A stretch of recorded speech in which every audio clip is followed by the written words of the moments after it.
Hi, this is Dwight Looi, or Lei Ziyang if you prefer my Chinese name. I'm a homeowner here in Belmont, and I live here at 2611 Ponce Avenue with my wife, Nancy, her aging parents, and our 3-year-old daughter. And yes, I'm running for City Council this November. You know, I haven't always been politically savvy or active.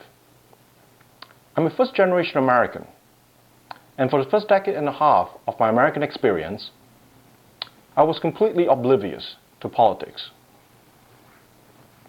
Back then, I was interested in a good number of things. I was interested in earning my degree. I was interested in getting my green card. I was interested in building a career. I was interested in a good number of distractions, like fast cars and cute girls. But I wasn't particularly interested in standing under the hot summer sun at a political rally holding up a sign. Back then, I knew that Bill Clinton was president, Pete Wilson was governor, and Martin Luther King was a black guy with a dream. Beyond that, I really didn't know very much. And quite honestly, I didn't care. However, 7 summers ago, shortly after I became a US citizen, I came to the rude awakening that this country, this American dream that I traveled halfway across the world to be part of, had become a house of cards, waiting to collapse under the weight of its own folly. Budget deficits were out of control, and our national debt was skyrocketing to astronomical proportions. I found that if you believe in lean government, low taxes, and free markets, if you believe in individual liberty, in personal responsibility, and in religious freedom, you will find little representation in DC, in Sacramento, or in your local municipality.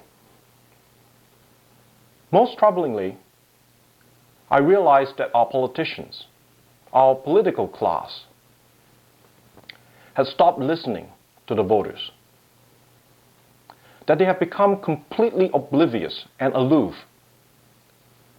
to their values and their aspirations. It was then that I turned from a naturalized citizen into a concerned citizen. It was then that I realized that the people must not merely hope for a better tomorrow, but they must become that hope. You know, here in Belmont, we have a city council who believes that democracy is 5 people speaking with one voice behind closed doors. We have a council that passed 40 ordinance changes in one day with one unanimous vote, without concern for what the residents think and without seeking their consensus. If not for 2,000 residents signing a petition that blocks the ordinance changes from going into effect, they would have gotten their way.